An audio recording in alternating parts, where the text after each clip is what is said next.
What's up, everybody? Welcome to the video. Chris Pennell here, going my first look for Week 12 of the NFL season for DraftKings and FanDuel. That also means we are 1 week away from the best slate of the season, the 3-game Turkey Day slate, which has 3 incredible games, I may add. So very much looking forward to that next week.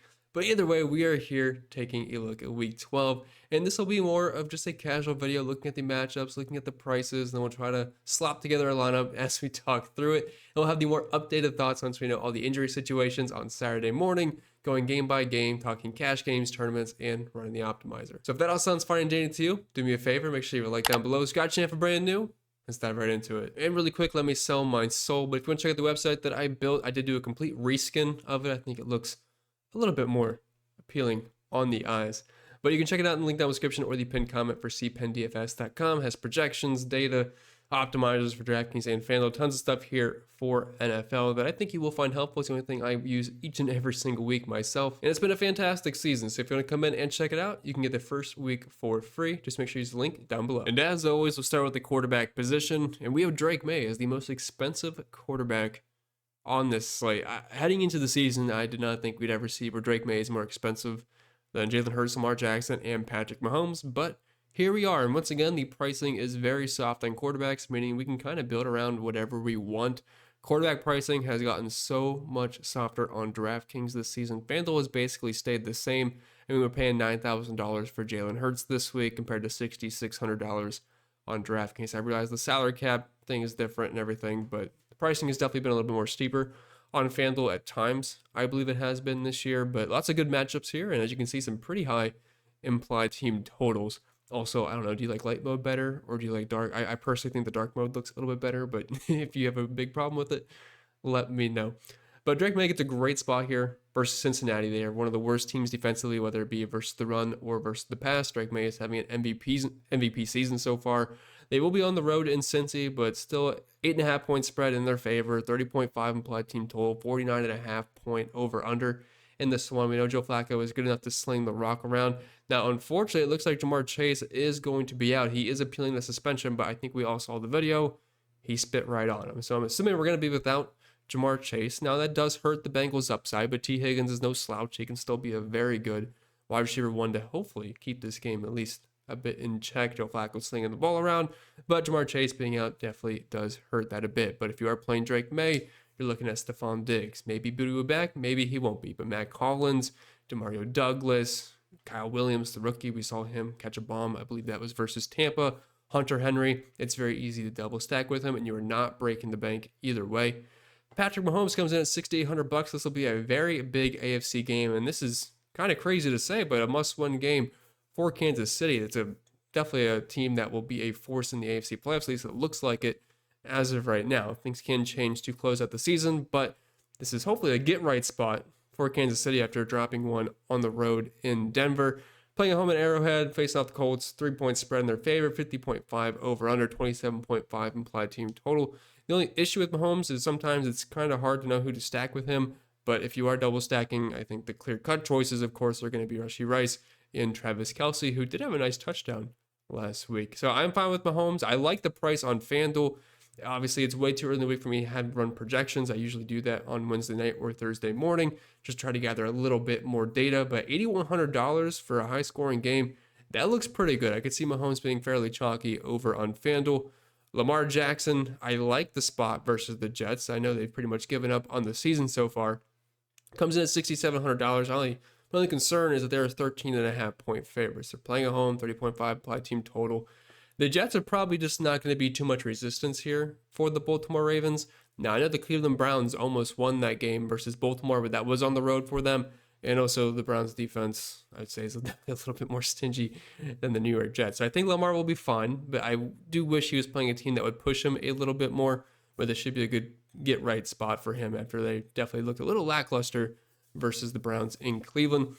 Jalen Hurts, I could also see being a fine option on DraftKings. FanDuel at $9,000, that's a bit steep. I don't think many people will end up paying a premium for Hurts. We just have a fairly safe floor with the tush-push touchdown upside, and this is the best spot for a quarterback you can ask for. They're allowing the most quarterback points per game, fantasy points per game to the quarterback position so far this year, so I am fine with Jalen Hurts. but I don't think he's my absolute favorite play, even though the matchup is great. He would definitely be in the GPP player pool for sure. And speaking of GPP player pool, I think Jared Goff does deserve to be in there. Looked absolutely horrible versus the Philadelphia Eagles on the road. But he'll be playing in the Dome, and I believe to close out the season, he plays in the Dome each and every single week. So that is a big up to Jared Goff and a big up to the Detroit Lions offense. And the Giants defense has not been good, whether it be versus running backs or quarterbacks this year. Jared Goff is going to be facing a team that's only the third most points per game to the quarterback position so far this season. High implied team total, very easy to double stack with. No Sam Laporta, but we just kind of funnel the ball more towards Jamison Williams and Amon-Ra St. Brown with that. And we also saw Jahmyr Gibbs have a huge game through the air last week with over 100 receiving yards. Jackson Dart, we do not know if he's going to return yet or not. Still has to clear concussion protocol. If he happens to play, I do like him versus Detroit. They should be trailing in this one. They'll be on the road. They are 10.5 point dogs. So hopefully he can just run around, get into the end zone, throw a touchdown or two. I'd be perfectly fine with that. Now, the one issue we do have is that there is going to be a coaching change. And we also have the fact that I think the Giants are going to want to try to tame down his running style a bit, which could cap his upside. But he's not going to just not use his legs and become a clear-cut pocket quarterback. I mean, you just can't take away his upside. So he's still going to run the ball, but they're definitely going to have to be a little bit more careful about it. And then Jacoby Brissett. I don't know about you guys. We saw in the Saturday video, the optimizer was absolutely loving all of the Cardinal stacks a ton. So I just went with it. I played Jacoby Brissett, Michael Wilson, Trey McBride in my single entry, ran it back with Christian McCaffrey, and then went very overweight in the 150. It ended up being a very good day. I was dead in the water heading into the 4 p.m. games because I had a lot of Kilios recur.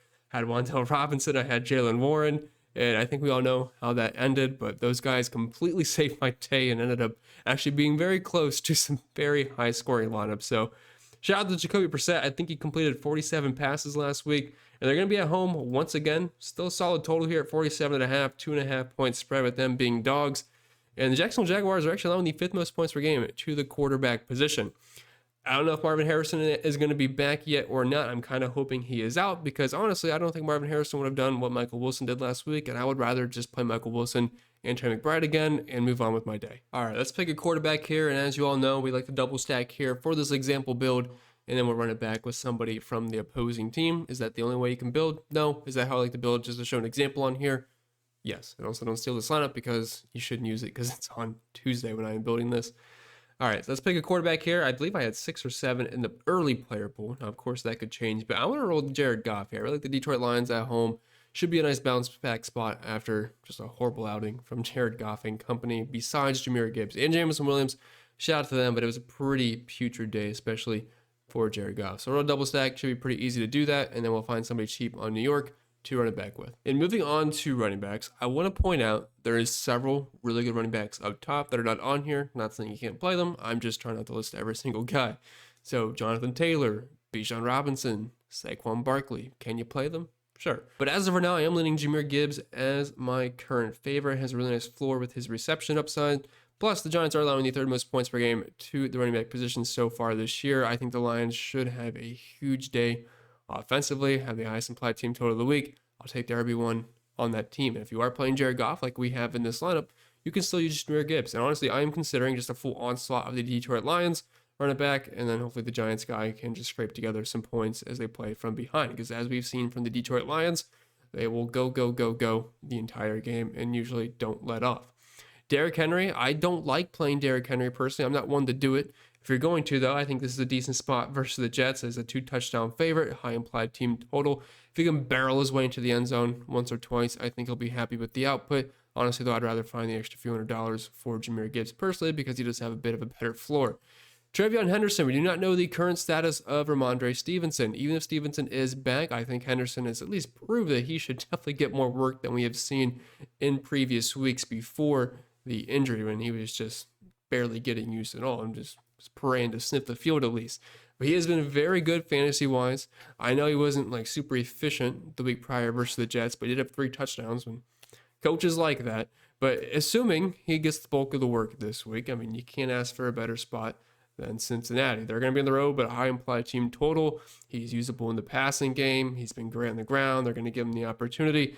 I love Trevion Henderson. If Stevenson gets rolled out, I think there's a pretty decent chance Henderson would be the highest owned running back on the slate. Now, of course, there's other injury news that could happen, but just kind of my thought process that Henderson at that price point still seems a bit too cheap if he is the lone RB1. Jalen Warren did leave the game for a brief period, and then the RB usage situation kind of got weird after that. Really didn't get anything. It was Gainwell, Caleb Johnson was getting work, just kind of some odd usage out of Jalen Warren, but another good matchup here versus the Chicago Bears. And I do like him. I'm just a little bit concerned about that. I think I like him more on FanDuel at $7,100. DraftKings, I mean, I would clearly rather play Henderson if Stevenson happens to be out. But at $7,100, I know it's a few $100 more on FanDuel. I mean, you could obviously play both, but I think Warren's price point over there is at least pretty solid. Chase Brown, really good game last week, was used heavily in the passing game, had a few good runs. I think he's still a little bit too cheap, and if Jamar Chase is out, like it looks like that is going to be the case, I don't know how the appeal exactly works. I'm assuming he is not going to win that. The suspension should be upheld. At $6,200 with less of a mouth to feed, I mean, we're talking about a guy that can get 20 plus targets out of Jamar Chase. Now, Chase Brown is not going to get 10 plus targets in this game, but the ball has to get spread around a little bit, and I do think they might rely on Chase Brown a tad bit more. Now, they are pretty big dogs here, but checkdowns for Chase Brown, that will keep his floor very fantasy relevant. I like the price tag on both sides. Travis Etienne, Tootin did leave the game last week, did have some decent usage. I believe he had around 15 touches in that beforehand. Both had solid days, but if he happens to be out, that just solidifies the role for Etienne. Pretty solid matchup here versus Arizona. Now he is not CMC in any capacity, but huge day for him last week. Then Emmanuel Wilson, Josh Jacobs got banged up, also left the game last week. I believe he has a contusion on his right knee. That's what it is. If he is not going to be able to give it a go this week, Wilson should be the guy that gets the bulk of the work. Chris Brooks will certainly get mixed in. But at that price point, $5,300, would I call it an elite play? No, but the usage should be there. And if he's going to at least get around 15 total opportunities, I would take that at that price point. All right, back to our build here. We got to grab a couple of running backs. Now, I'm having an internal dilemma right now. I am considering a triple stack, just a full onslaught of Detroit Lions, going Jahmyr Gibbs, also going Amon-Ra St. Brown and Jameson Williams. But I also have some concerns about the price of those those players. So I'm leaning towards probably foregoing the idea of Jahmyr Gibbs in this lineup, but just know I do think that is something we could do this week. But let's go a little bit cheaper and save some money. So many question marks with running backs this week. Warren's questionable, Josh Jacobs questionable, Stevenson questionable. So we will see what ends up happening, and also Tootin as well. But as for right now, let's just throw in a couple of these mid-range running backs. I think the first one we're going to do is Travion Henderson at $6,700. Is he super cheap? No. But if Stevenson does happen to miss, even if he does come back, Stevenson should be the RB1 in this offense now, or Henderson, I should say. So I'll roll with him in a great matchup versus Cincy, and then we'll go with ETN there at $5,900, and I think a pretty good spot versus Arizona, especially if Tootin happens to be out. All right, and wide receivers, we basically know the guys we like. Now, we talked about the quarterbacks, so that means we like their pass catching options. So I try not to go too in depth here because it's just overlap, because it's just all talking stacks. Now, of course, some guys are going to be fine for one-offs and cash games. That's perfectly fine. Like Darnell Mooney this week with no Drake London, and also no Michael Penix. It's just going to be him and Kirk Cousins, unfortunately, which we saw that happen last time, and it was not pretty at all. So it can't get much worse. I think it probably ends up at least a little bit better than it did last time. Cheap on both sites. I could see people going to Mooney. JSM, we did not talk about Sam Darnold. I really didn't like him as much on the road this week in Tennessee. Like, he's okay. Sure, they have a decent implied team total, but I hate the over-under in that game. JSN is always going to be fine. He's always going to get fed. I just think there's better spots on the slate, personally, dollar for dollar. Amon-Ra St. Brown, do you like him quite a bit this week? Now, abysmal performance. Now, we'll kind of probably blame that on Jared Goff for the most part. 12 targets, which was great. 2 receptions. That's got to be one of the worst rates I have ever seen in my life. But we know the volume is going to be there, and this is a much better spot versus the New York Giants. If you're playing Patrick Mahomes, Rashee Rice, Travis Kelce, those are our main targets. T. Higgins, no Jamar Chase, wide receiver 1 on that team. Joe Flacco will feed him the ball. Obviously, he's not as good as Jamar Chase, but he's also extremely talented and also very good. We saw him catch a nice touchdown last week. I think he should be in line for a very decent day, but these sites did price him up a little bit, so we did not get a free play at $6,000 like we have seen him in the past. Stephon Diggs, I do like him. We'll see if Booty ends up being back. But either way, I think on FanDuel has really had Stephon Diggs very cheap this year. It seems like every single week. And if you are playing Drake May, I would go there. Even if you are playing FanDuel Cash for some reason, I would think he looks like a very solid option there at $6,700. Rome Odunze, Pittsburgh has been getting killed versus wide receivers this season. A.J. Brown, Devonta Smith. you don't have to double stack or even stack with Jalen Hurts, but I would at the very least force one stacking option with him, so I'd be fine with either wide receiver. But as we know, with the Eagles offense, they can be very inconsistent on a week-to-week basis as far as passing production.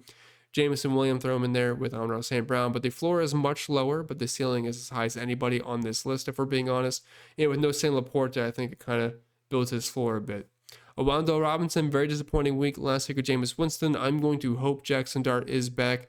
Either way, he is going to be playable. I love the price point on FanDuel at sub 6K, but then being only half point PPR, he can't kind of be a PPR scam like he is on DraftKings as much.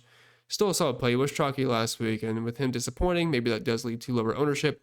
If there's no Marvin Harrison once again, I love Michael Wilson. Is he a elite talent? No, but Jacoby Brissett completely peppered him last week. Target after target after target. Now, I don't think Arizona is going to be down 2 touchdowns, 3 touchdowns like they were last week, but when they do throw the ball, it should be Michael Wilson and Trey McBride for the most part. Slate, we'll see if he ends up playing. If not, whatever. That just bumps that Wandale Robinson. That'll update Isaiah Hodgins, as we saw last week when he got elevated. And then I have 2 punts down here right now. This is not pretty at all. Justin Fields did get benched, so we're going to have Tyrod Taylor. Now, that's like the Browns going from Gabriel to Sanders. It still all sucks, but at the very least, maybe Tyrod Taylor can throw the ball a little bit better. But either way, Mechie had 3 targets last week. A guy fell over, so he got into the end zone. The stat line looked better than it should have. But he was on the field, and then Mitchell had 6 targets. He's, I would say, the best wide receiver on that team. It's not saying much, but with them expected to be trailing versus Baltimore, if they can get a handful of targets, they're free. And this is going to be pretty easy here. We're just going to stack our wide receivers with Jared Goff is not getting there unless some of his pass catchers do well. There is no world where Jared Goff has 30 points this week and St. Brown, Jameson Williams, or any pass catcher just isn't doing anything. That's just not how it works. So we're going to throw St. Brown in there at $8,000, and I believe JMO was $5,700. Yeah, $5,700. Hopefully he can keep up the hot streak we have seen from the previous 2 weeks. But that's going to leave us with $4,400 left for our remaining players, which, is that a lot? Not really, but I think once you factor in cheap defense, I don't know what we're going to do with tight end. Of course, Trey McBride's going to project for like 20 points this week, but I'm not sure if it's going to be feasible in this specific lineup. And tight end's never really usually fun to talk about. It's easy to say, but it's the truth. If you have the money for Trey McBride or you're doing Jacoby Brissett stacks, I mean, Arizona stacks, I should say, you got to play Trey McBride. I mean, that's just the simple way to put it. Was McBride go with Kyler Murray? Yes. Did he score touchdowns? No. Does he score touchdowns with Jacoby Brissett? Yes. Brissett is going to feed the man. Trey McBride he is basically a wide receiver 1. But you're getting him at a tight end price of $6,800. If he was a wide receiver, he'd probably be around $8,000. So think of it that way if you feel bad about spending that much for a tight end.